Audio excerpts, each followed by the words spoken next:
Good morning, respected Director Sir, Principal Sir, teachers and my dear friends.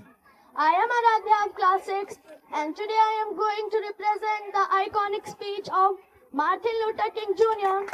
that he delivered on the steps of Lincoln Memorial in Washington DC to a crowd of over 250,000 of people.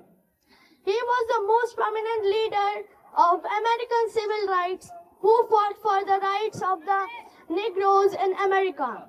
The speech goes like this.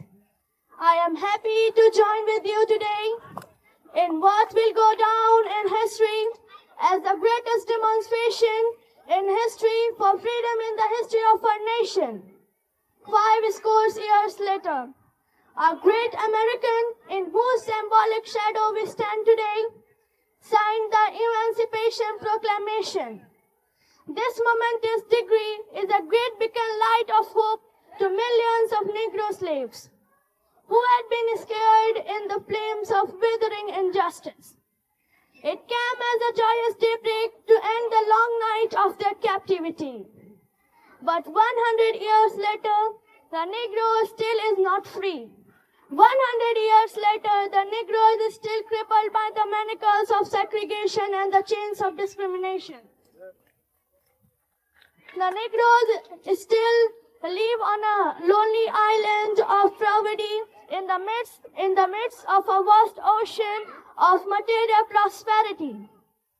I have a dream that one day this nation will rise up, live out the true meaning of its creed. We hold these truths to be self-evident that all men are created equal. I have a dream that one day on the red hills of Georgia, sons of former slaves and the sons of former slaves owners will be able to sit down together at the table of brotherhood.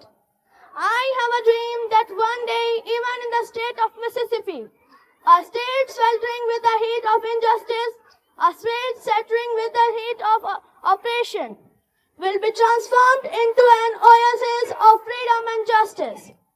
I have a dream